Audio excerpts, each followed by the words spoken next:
It's always a good time for the Grateful Dead. 8:01 the time. Welcome to the Mornings with Ed show on a Monday, broadcasting live and direct across the globe from the absolutely perfect city, perfect beachfront community of Laguna Beach. Welcome to the program. 11 o'clock this morning, Dr. Anita Wong in to talk all things science and medicine. We are going to cover some changes at the Department of Health and Human Services with Dr. Wong. That happens at 11. But as we do each and every Monday morning at this time, it's time for the Artist Corner today. Summer Jensen and Louis Carrion. Hawk and Company Interiors are going to unveil their new Laguna Beach headquarters with a grand opening celebration September 6th.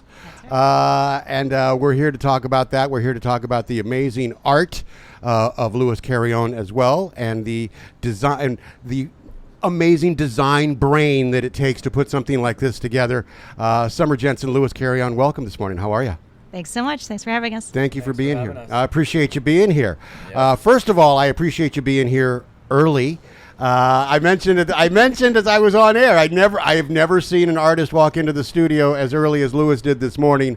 I could not be more grateful. But you drove in from Joshua Tree. Yep. Yes, I did, and I wanted to be on time, which is something that I've been working on. So it was a good step forward today. Were you always an on-time person or no? Absolutely not. Okay. No. No? Like, time doesn't really exist in my world. It never really has. So, Right. But I know when there's machinery and there's other humans that are like that are doing things, you Right. have to be respectful. So I wanted to get here and not hold you guys up. Oh, you're a ball. Take some money out of petty cash right now, please. Yeah. Go ahead. 1, 2, 3, 4. Load your pockets with pennies, if you will. Thank you. Yeah, So how did this collaboration start? Yeah, I think, well, we've been friends for a very, very long time, so we knew each other on a personal level first. Okay. It comes from way back in the day. He had some photographer friends. It was a company called Box 8 out in Hollywood. Right. And so it was just a really great collective group of artists that I became friends with and I'm still friends with. Right. And so this kind of evolved from there. And I've been such a huge fan of Louis's for almost his entire art career. Little did he know. I've been looking at your stuff online. Yeah, you got another fan right here, directly 6 feet away so now, man. much. Thank you. Yeah. I appreciate you. Thank you. Yeah, I think it's but for me, I think that this kind of really evolved from understanding kind of the layers and the intricacies of what he does. Right. Because also I've seen him in his studio. I've seen him actually paint. I've seen him take a spray can to a building, so it's so layered that I feel like there's a lot of appreciation that I have seen because it's so personal to me. So Right. I'm really excited. The fact that he loves the ocean, the fact that he loves nature, the fact that he's also trying to do a lot of the same things that I believe in is such an amazing opportunity for me to be able to blend the two worlds together. Right. So. And for me, you and I, Louis, had a conversation about solitude. And the importance of solitude to each of us, and there's that moment of creativity that can really only be birthed in solitude, I believe. Absolutely. Okay, so coming to a crowded space, let's just, for the sake of argument, call it a crowded space now. Does that change creativity at all? Yeah, I think the frequency of energy is when you step back as an artist, a poet, a thespian, or when you really understand creativity, it's all vibration and energy, and it's your story. Right. So when I'm in chaos, I've been in Hollywood and Los Angeles for the last 25 years with nightclubs and doing graffiti, and I come from the streets painting illegal graffiti in Long Beach, early 80s, 90s. Right. So when you come from a frequency of the street and the grit and the fast pace, you're going to have a different energy. Your Right. color palettes will be different. You're going to have the movement will be faster. And as I went out to Joshua Tree, my colors changed immensely.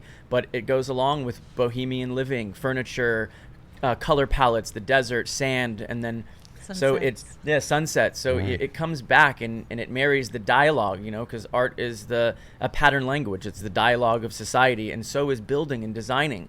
So when you're able to marry these things and create one language, it becomes a vessel. So frequency and energy is everything. Beautifully described, by the way. Thank you for that. And when doing illegal street art, as compared to planned art, like the building is going to be magnificent. Is there a difference in speed? Is there a difference in impatience in the art? The first stroke with a spray can, is that different?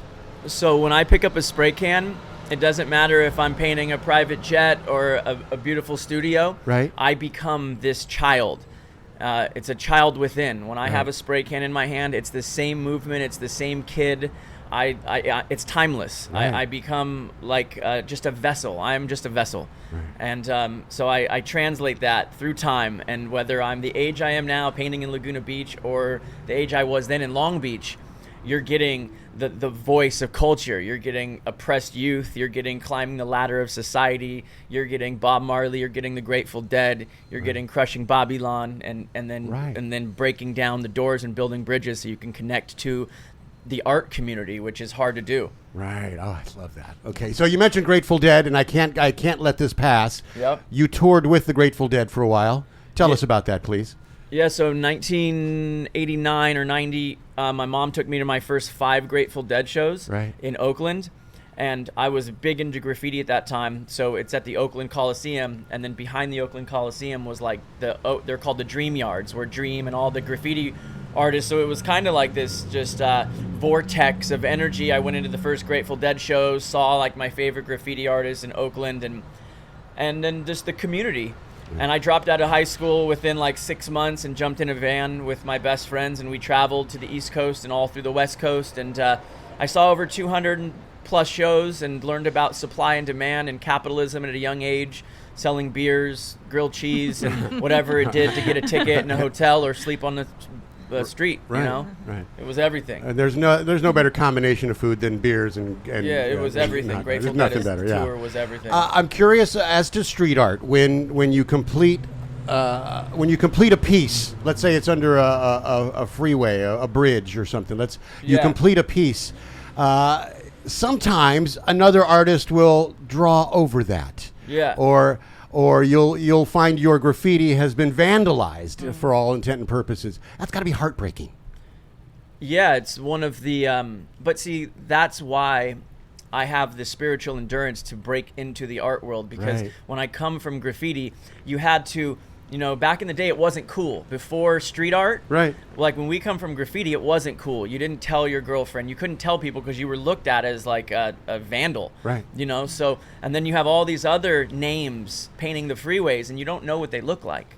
So it's just these names, and it's just art, and then they go over you, and it's violent, and you paint every single night. I mean, we'd paint 7 days a row going over people's work. They'd go over our work, and then you end up like, a lot of that stuff turned to like the streets and a lot of gang banging and different people, and it kind of became violent. So I stuck to the art side of it after I got in a few fights, and like graffiti kind of turned into a lot of pain for me. But it was always art, and it was my first addiction, graffiti, which is art. So it's in my vein, and yeah. And I know that much like that, there's a competitive nature among artists in general. And Summer, you mentioned at the top here, your circle of artists. Do you also detect a competitive nature within that circle?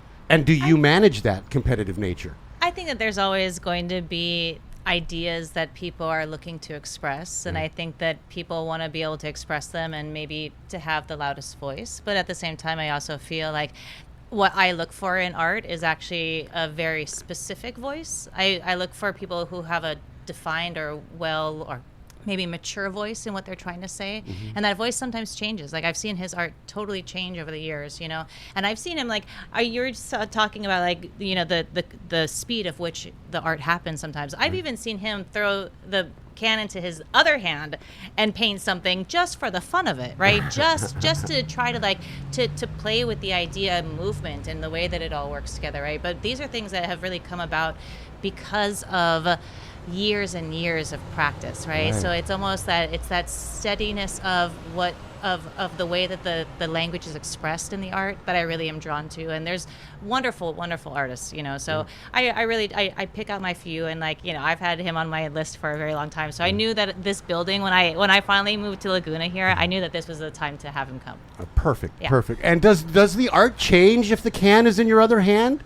Absolutely. Okay. So I do a lot of stuff, ultimately, like Picasso said, it took him years to paint like a child, right? And ultimately, like freedom.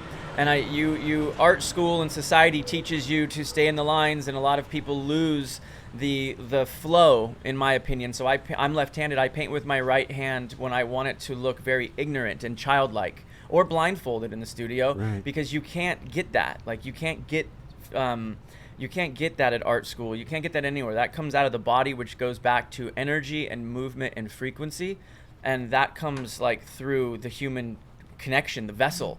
Right. And that's the priceless part of art that I explore. And that's what really gets me off, is like really being able to paint with like use oils and paint really fine stuff, because you kind of have to be able to like mock. You know, art should like offend and draw a line, right? It should never just be for one group. So I like to just like cross-reference history and be able to do really ignorant stuff over a lot of premeditated oil paintings. So it has this like, you know, young, abused feeling that just looks like the voice of the street. And then I think a lot of people can really understand that, because it's everywhere, you know? Right. I try and do the same thing with the morning show. I really do. I do the same thing. Yeah, we're talking serious stuff, but I got to child it up once in a while. Absolutely. I love that. Yeah. And Summer, it would seem that the world of design is really structured. But you don't follow that structured sense. Yeah. You've broken free of that. Tell us about the difficulty in operating in a structured world when you're Yeah, well, I would creative. say that my structured, actually, I'll go back a little bit. So for Please. me, I started as a very uber high end luxury designer, where I was doing, you know, $150 million flats in Monaco and different things like that for the most wealthy of people. And at a certain point, I started looking at the hillsides that we were decimating, and seeing the stone that came out of the ground, and seeing the trees that we were cutting down just to be able to have a better view, or whatever that looked like. And it was actually something that really affected my heart, because as a Hawaiian and as a native Hawaiian person, I consider myself a steward of the land. So when I saw that my industry was taking so much from the land, I really felt like it was time to like kind of just change up my entire process. And so for me also, I've never really been one to live by rules. I've always been kind of on the edge of what societal norms are. Right. But you know, I think that it's because of that freedom, and because I didn't have to stick with what was trained, that it's brought me so much more. I don't know, I guess in Hawaiian we have a lot of different words for it, but my kuleana, or my duty, is so profound now, and my voice is so strong that I understand what I want to do, that it just becomes this like playful and joyful, like you said. It becomes something where it's almost divine, right? You don't realize that the strokes of your pen or the strokes on your computer are actually creating something bigger than you, because it's almost like it feels like you just tap into the universe, you know, and it's like the time just passes. You know, there's not ever a second when I'm designing that I ever feel like it's work, you know. So in a way, it's just this like beautiful kind of synergy that happens, and it's this like almost this as my vessel is as the art is released, then I become filled again, and so it's this beautiful process. It's like walking out of a prison and leaving it behind, and you're never looking back. Right? Yeah, that's wonderful. I love the sustainability aspect. Yeah, it's really actually what the piece was about. So when I commissioned Lewis to tag the building, it was really like I wanted to bring presence to what my voice was, and that voice had to do with sustainability, and had to do with the environment, and had to do with a lot of what Laguna is all about, and this creative nature, the art, the ocean, the sky, the sun, the everything. You know, it's like it's a perfect synthesis of who I am as a person. But I really wanted people here in Laguna to also see what I'm doing and how we can do things differently, because I think that is the step forward in design, is to realize that like we don't need to have. It's not about having that makes luxury, right? It's not about consumerism. It's not about trying to express yourself in the things that you own, right? The luxury is about in the person that takes the time to really make a significant change to the way that you're living your life, or the way that they envision your life to be better, you know. And so for me, that's what my art is all about, is making every single client or every single vendor that I come in contact with, to make them feel special, to make them feel appreciated, to make them feel part of my design process, and then to collaborate and come up with something amazing. So I'm getting a note on the text connect here from a Myrna in Hawaii that if she didn't love you before, she loves you now. Oh. Very, very cool. Wonderful. Yeah. So September 6th, what are we expecting on September 6th? Oh man, it's gonna be a it's big party. Right around the corner, Yeah. Well, we are going to be doing an amazing grand opening for friends and family here in Laguna, but also really just to announce the art from Lewis, and also to be able to kind of bring in a little bit of a celebration. Right. A lot of times my projects are 5-6 years long, and you don't really get to have the appreciation of the pat on the back, of the job well done, of the day in, day out work that you're going through with all of your vendors. So this is kind of my opportunity to give my thanks back to them, to say how important they are to me. And in that, there's going to be some Tahitian dancing, there's going to be some hula dancing, there's going to be some Latin bands, there's going to be some DJs, there's going to be all kinds of surprises throughout the night. So I'm really excited to just basically be able to celebrate life, and why not? Yeah, we're living. Yeah. Okay, you had me at hello, by the way. You had me at hello. What was the initial conversation like when you got the vision in your head about what your building should look like and what you wanted, not just the outside but the inside, and you dial up Lewis? What was that conversation like, and how long? I imagine it was a 2-minute conversation because you're on the same page. Actually, it was years in the making. It was years in the making. I was being facetious. Yeah. I leased the building, and then I had this idea, but it took me a really long time to finish construction. I was very busy at the time. Right. Design world was amazing, and so I just kind of kept putting it to the side burner. And then finally, I was like, Lewis, we need to do this now. And so he was like, I'll be there in 2 days. And so with that, it was once we decided, it was quick, but. It did take some time to realize that we were on the same page and what we wanted to do together, and to really make it happen here in Laguna. Right. Could you feel the urgency in her voice in that conversation of we need to do this now? I was just proud of her getting the new spot in Laguna, and and I know what she does and how she moves, so I know the intention she works in. Right. So I knew that when it's time to paint, especially with somebody that's a friend, you don't got to ask me twice. You want me to come paint a big building in Laguna, but she had to get it co-signed by the city, the county, how that works, Right. And my art is a little different than anything that is around here. Right. There is very thought out murals around here. All of my monochromatic symbols, they pay homage to Keith Haring. In this game, you don't invent things, you just take history and you reappropriate it the right way, and you serve it back to the modern culture. So my symbols of travel, I've painted them in probably over 30 countries, in some of the biggest restaurants, hotels, brands, planes, yachts. So I grew up in Seal Beach. I'm a surfer. I drove by here and rode the bus by here when I was a kid. So having the mural right up the street here with the symbols that pays homage to Laguna Beach and to the elements of nature, and then on a design, building for people to come that are going to build and explore. I mean, it couldn't be better. The inside of the building, also sustainability. There's sculpture. How important is nothingness? How important is empty space? I call that the luxury of space. Okay. And which is actually it's the breath before something, right? It's the moment to pause. It's the moment to take that breath before you experience your next thing, right? So for me, it's extremely important. I also think a lot in terms of mass, right? So volume of space is really important to me, and the way that these spaces make you feel. I think one thing growing up in Hawaii that was so special is when you grow up with a place that is so magnificently beautiful, you feel very small sometimes. And so a lot of times I try to bring that feeling, that presence of what I experience outside, inside. So a lot of times I like to play with emotion.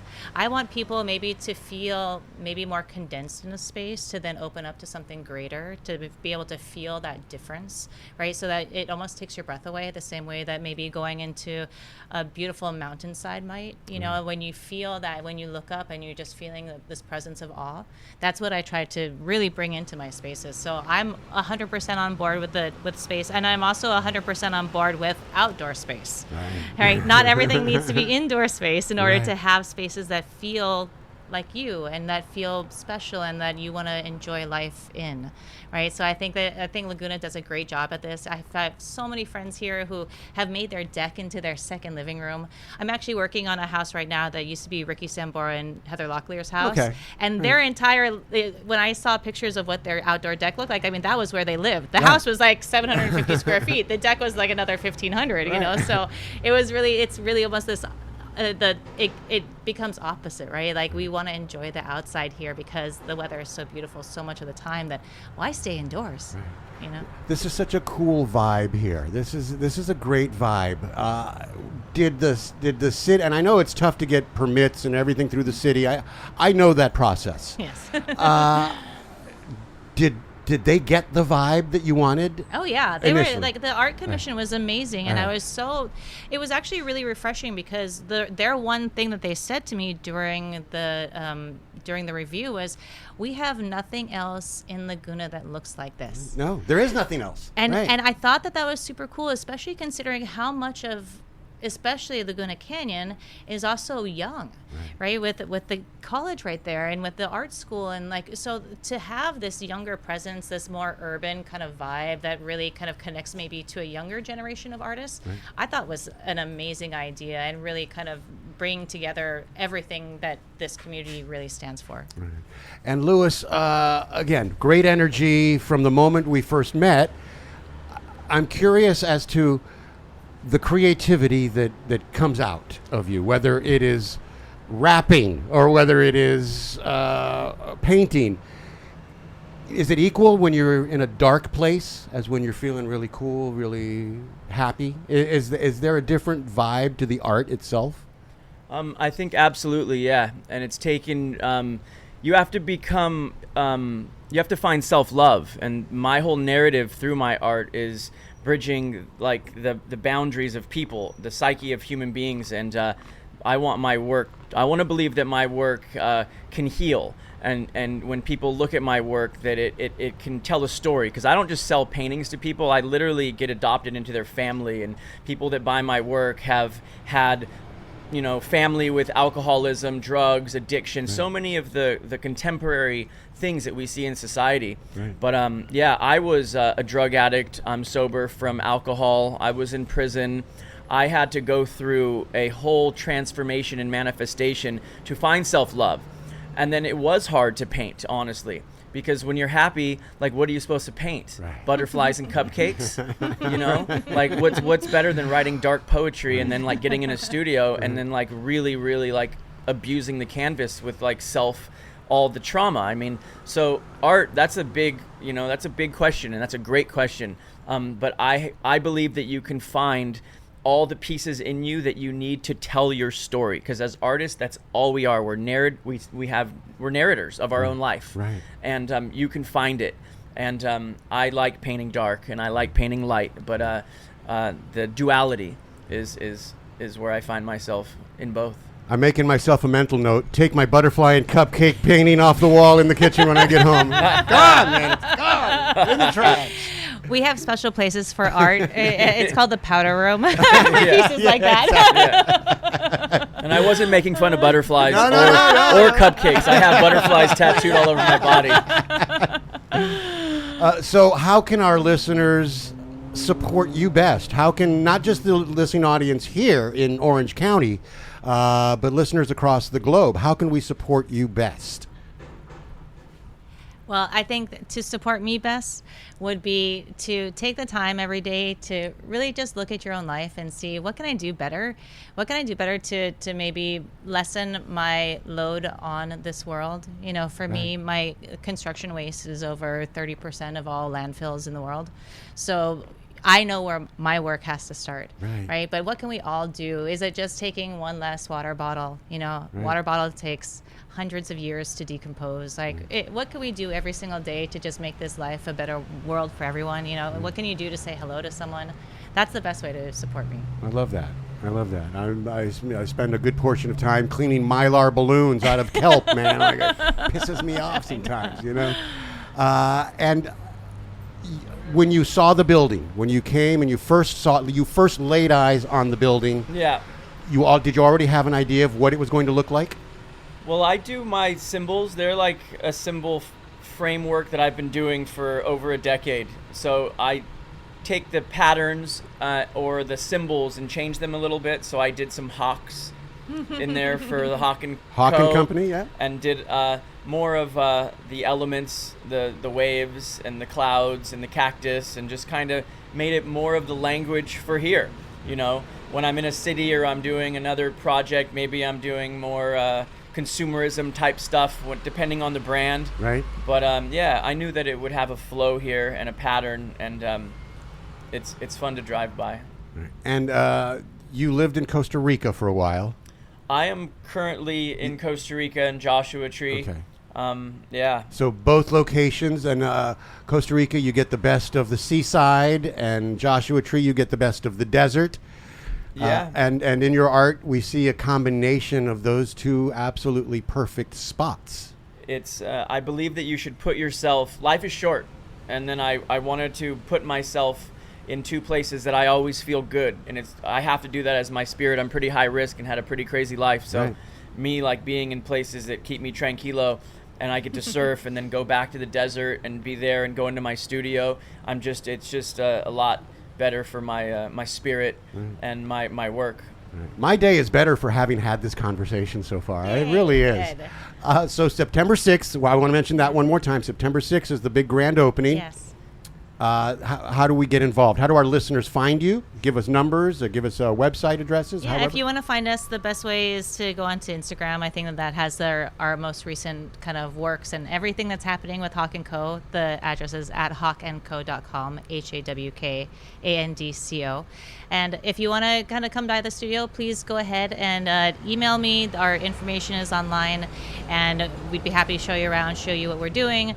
If you want to talk design, we can talk design. If you want to talk sustainability, please come on in. If you have an idea for sustainability, please come talk to me, because I'm always open and ready to embrace what people have to say. We'll have many conversations like Please, this, I hope. let's do it. Okay, can we all get together again at some point and do this again? Absolutely. All right. Absolutely. Summer Jensen, Lewis, carry on. I cannot be happier that you guys strolled in today, man. Thank you so very much. Cool. Appreciate Thank you. Thanks for having All us. right. 8:28 the time. It's the Mornings with Ed show on the all-new Voice of Laguna. How will I stand the summer when spring was such a bummer? How will I weather my winter when my fall was such a ball buster?